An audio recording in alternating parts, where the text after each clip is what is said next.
Hi, my name's Ian Nicholls and I'm the eHealth Transformation Manager at the Royal Cornwall Hospitals Trust. I'm going to talk today a little bit about how we use speech recognition to accelerate our digitisation plans in Cornwall. We currently have a best of breed approach to IT in Cornwall, and whilst we're digitally mature, we do find ourselves in a situation whereby we have patient information and business information stored in a wide variety of disparate systems. And to address this, we desire moving to a fully integrated EPR that will cover the whole of Cornwall. And the vision for this really, for correspondence, is that clinicians will be able to enter their clinical information in a structured way into the EPR, and then that will automatically generate correspondence. This is, for us, the goal and the ultimate vision of where we want to get to. Now, we recognise that deploying an EPR actually has quite a lot of challenge with it, not least that clinicians have to move to electronic data entry for all of their activities, which is new and potentially is going to be a challenge. So we think that speech recognition is the key to solving this problem. It will allow them to record all their information easily and quickly into a system, avoiding typing.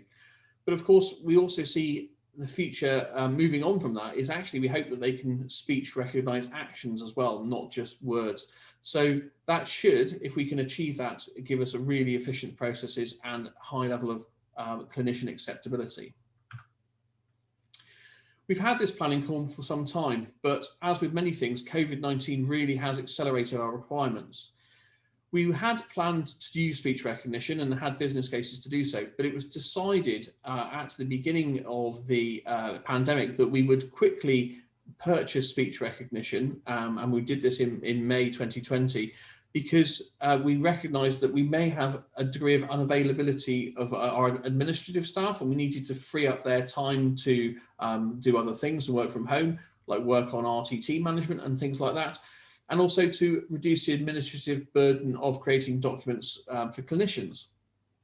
And we were doing this really in the early stages of the pandemic and preparing ourselves for the second largest spike of cases that we saw at the end of 2020. Our implementation during COVID-19 was rapid, but different in that we did it remotely. We did it via Microsoft Teams, and it proved actually to be quite successful. An example with our cardiology nurses who had no admin support was we had them up and running within just 2 days via some MS Teams meetings. And it really did make a big difference for them. We followed this up with Nuance masterclasses via MS Teams once they started using the software, so that they really had a chance to embed the more complex items within the software. The rapid deployment across the trust was done, and it was generally done with good levels of clinical acceptance. This graph demonstrates just how quickly we managed to deploy speech recognition across our trust. There was a low level of usage before because we did a pilot in gastroenterology that demonstrated the acceptability of speech recognition, and in that specialty allowed them to reduce their document backlog by 70%. So now we have a situation that 55% of our correspondence producers within the trust are using speech recognition, and that equates to 50,000 lines of text each week.